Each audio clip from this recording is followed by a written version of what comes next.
Pancasila Student Profile Strengthening Project atau Pancasila P5 dalam sistem pendidikan.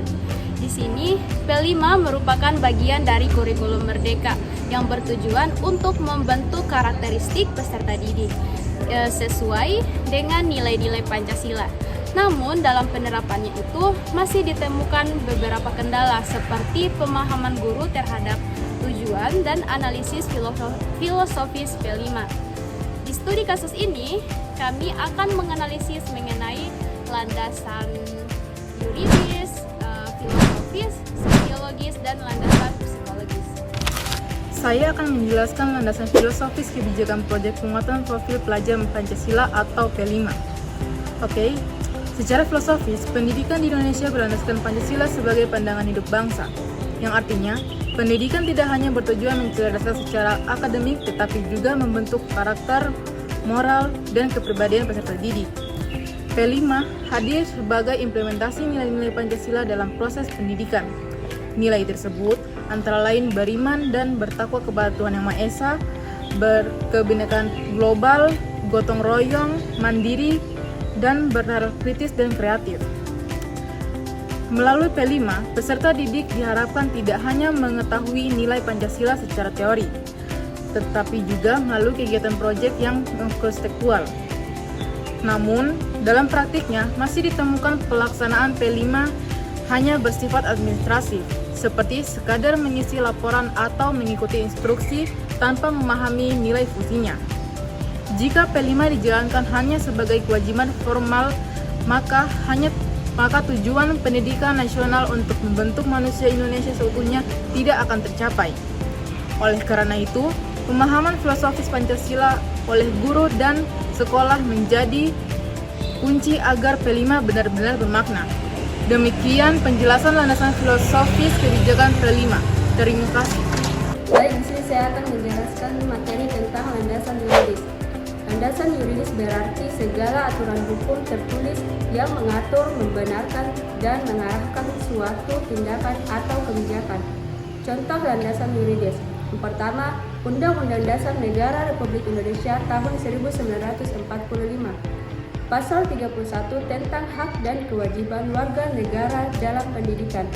Yang kedua, Undang-Undang Nomor 20 Tahun 2003 tentang Sistem Pendidikan Nasional, mengatur tujuan, fungsi, dan penyelenggaraan pendidikan nasional. Yang ketiga, peraturan pemerintah. Misalnya peraturan pemerintah tentang standar nasional pendidikan. Yang keempat, peraturan Menteri Pendidikan, mengatur kurikulum, penilaian, pembelajaran, dan evaluasi pendidikan. Yang kelima, peraturan daerah, mengatur penyelenggaraan pendidikan di tingkat daerah. Fungsi landasan yuridis. Yang pertama, memberikan kepastian hukum.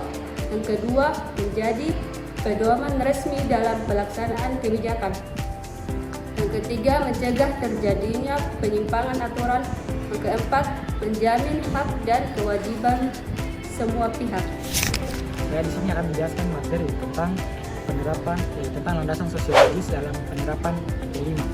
Oke, secara sosiologis, pendidikan merupakan bagian dari sistem sosial yang berfungsi untuk mentransmisikan nilai, moral, dan budaya kepada generasi muda. Nah, sekolah bukan saja tempat untuk melakukan transfer ilmu, tetapi juga sebagai sarana dan prasarana untuk mengembangkan potensi serta karakter dari siswa. Nah, proyek penguat profil pelajar Pancasila atau yang kita kenal sebagai P5 itu dirancang untuk membuat peserta didik belajar secara langsung di lingkungan sosial. Nah, lingkungan sosial yang dimaksud di sini seperti lingkungan masyarakat, keluarga, dan budaya lokal. Nah, dengan adanya P5 ini, peserta didik diharapkan mampu memahami berbagai masalah yang ada di masyarakat dan juga mampu bekerja sama dan berkontribusi dalam permasalahan tersebut. Nah, namun dalam praktiknya P5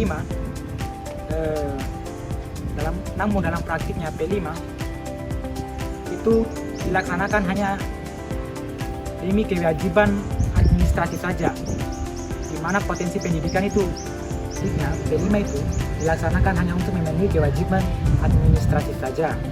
Nah, P5 juga jika tidak dijalankan dengan secara kontekstual, itu dapat membuat kesenjangan antara sekolah dan masyarakat, di mana sekolah dapat terlihat menjadi terkesan terpisah dari lingkungan sosialnya. Nah, selain itu pelaksanaan P5 yang tidak kontekstual membuat kesenjangan antara sekolah dan masyarakat, yang membuat sekolah itu terkesan terpisah dari lingkungan sosialnya. Kan seharusnya sekolah itu menjadi agen perubahan yang ada pada masyarakat, sehingga masyarakat itu. Setelah itu, pelaksanaan P5 yang tidak kontekstual itu membuat kesenjangan antara sekolah dan masyarakat, di mana sekolah itu terkesan terpisah dari lingkungan sosialnya. Di mana seharusnya kan sekolah itu menjadi agen perubahan yang bisa merespon semua permasalahan yang ada di masyarakat. Secara sosiologis, P5 itu diterapkan dengan adanya beberapa aspek, yaitu aspek sosial, budaya, dan juga lingkungan masyarakat. Saya akan menjelaskan landasan psikologis P5. Pada dasarnya, setiap peserta didik memiliki kebutuhan pembelajaran yang harus dipenuhi agar proses pembelajaran berjalan secara efektif. Nah, dari aspek psikologis, peserta didik membutuhkan pembelajaran yang bermakna, yang aktif, dan yang memberikan ruang kepada mereka untuk berpartisipasi secara langsung. Pada saat ini, pendekatan yang sedang dikembangkan di sekolah adalah P5. Program P5 ini sangat sesuai dengan perkembangan psikologis peserta didik karena mendorong kreativitas dan kolaborasi. Namun, dalam pelaksanaan P5 harus dilakukan secara sungguh-sungguh. Jika P5 dilakukan hanya sebagai formalitas, maka peserta didik akan merasa kekurangan motivasi dan merasa manfaat yang didapatkan tidak bisa didapatkan secara penuh dalam pembelajaran. Terima kasih.